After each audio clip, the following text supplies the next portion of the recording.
What makes someone reach beyond the boundaries of human experience to face the unknown? As children, we question the world around us. We learn, we accept, and gradually we lose our capacity for wonder. But some do not. The explorers, the seekers of truth. It is these pioneers who define the future of mankind. It's your rising star. As you walk around this great big world, you start to understand. You have to hold on tight now. Hey folks, and welcome to another edition of The Slice. On this episode, we're going to talk about a few things, one of which recently up here in Maine we had this meteor come through and explode and landed somewhere up near Rangeley Lakes, about an hour and a half from here, maybe 2 hours from here. I may get up this summer and see if I can find some pieces with the metal detector. We shall see. I just got to determine where the flight path was. And I don't know if I'm going to do that, but we'll see. Okay, updates.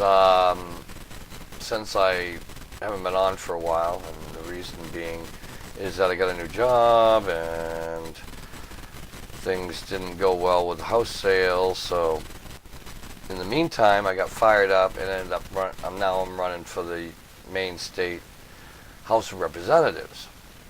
So maybe we can get this. I can figure out some stuff to disclose from that position. I don't know. Step at a time, maybe. But anyway, that's what I've been up to, and it's been taking up a lot of my time.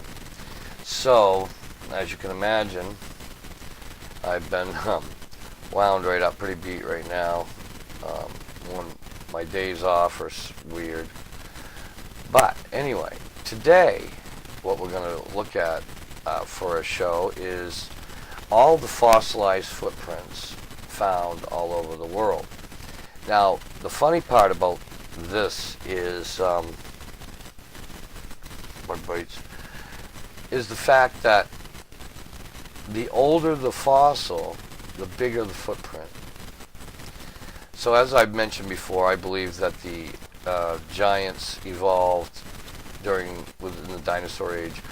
It only makes sense because just think back. Dragonflies had a 4-foot wingspan.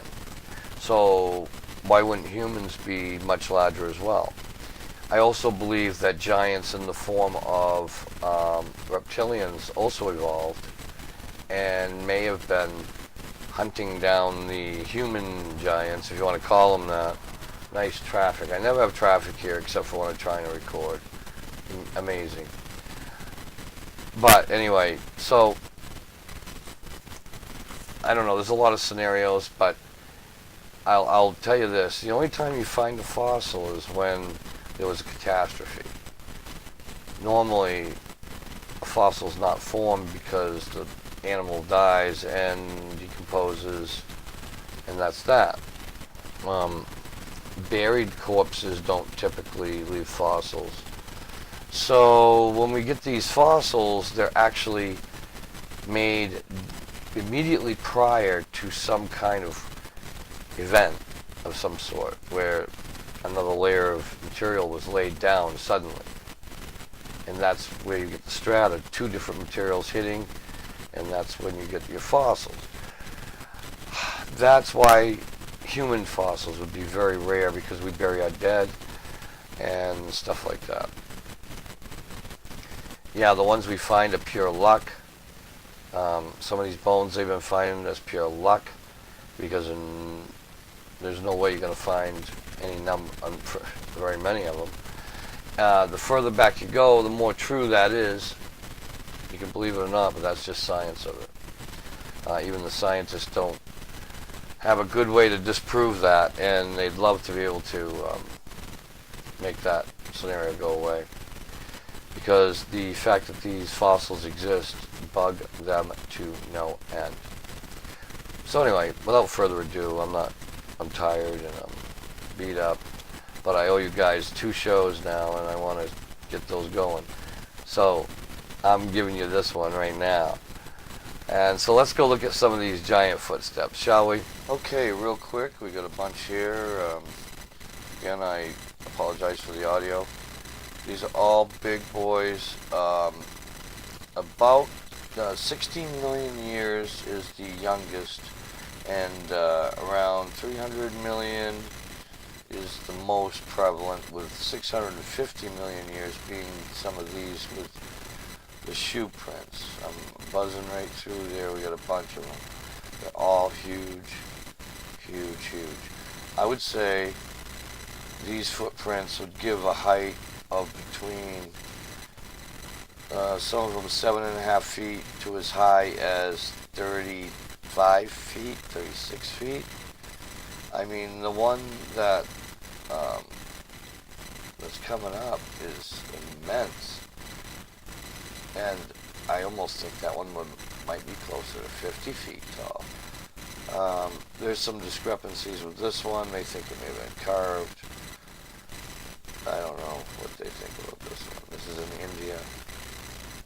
This is in Turkey. It's a very interesting one. This is in actually 40,000-year-old stuff, so who knows. That's very ancient as well.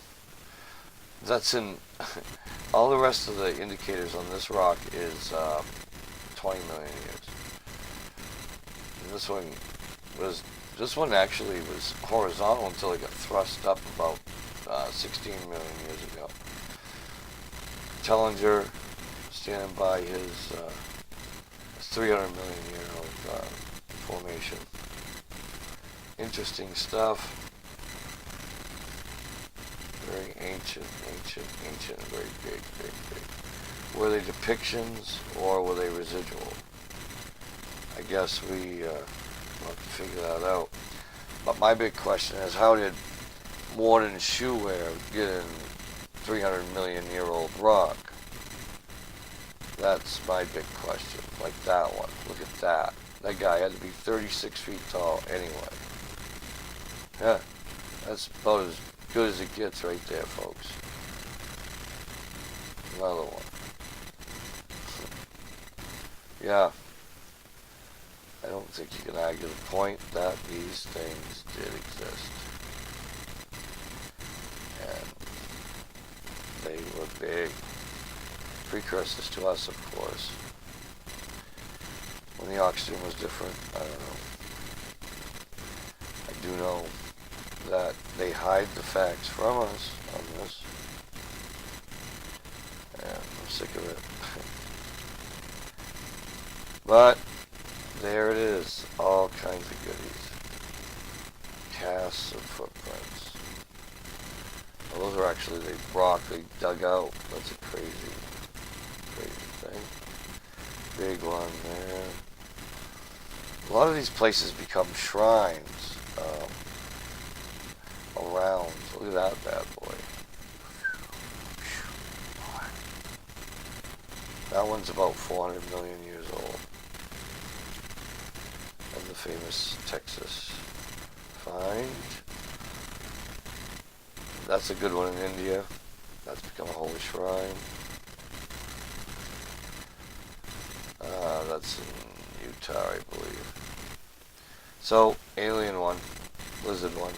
Alright, not really a normal footprint like you saw on some of the other ones. So, that's Slice 65 for you. We checked out the giant footprints in the rock. Now remember, those are, some of them are as young as 30 million years, and some of them are as old as 300 million years. It's funny because the ones with the shoe prints are the oldest ones. That kind of tells me that they had technology which they lost. The only ones that are older than that are the upright ones that are like great big monster ones. That's amazing to me. So we got a bit of conundrum for sure. The giants are among us, folks, and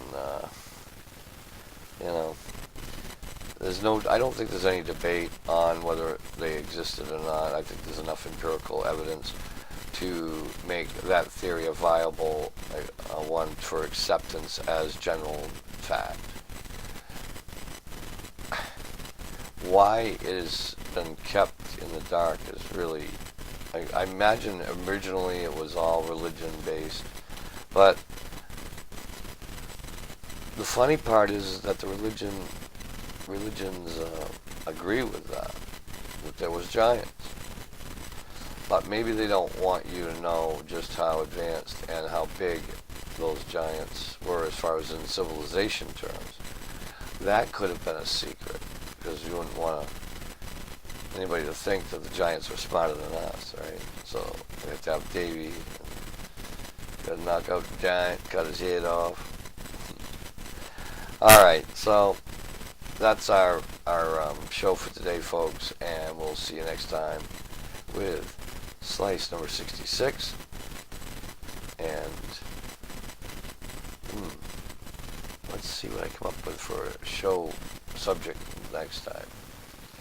Take care, folks, and see you all soon.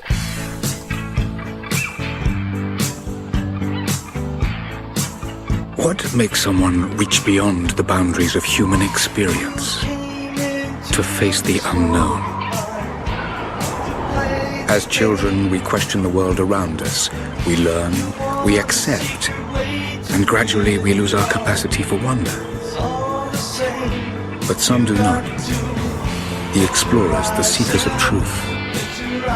It is these pioneers who define the future of mankind. It's your rising star. As you walk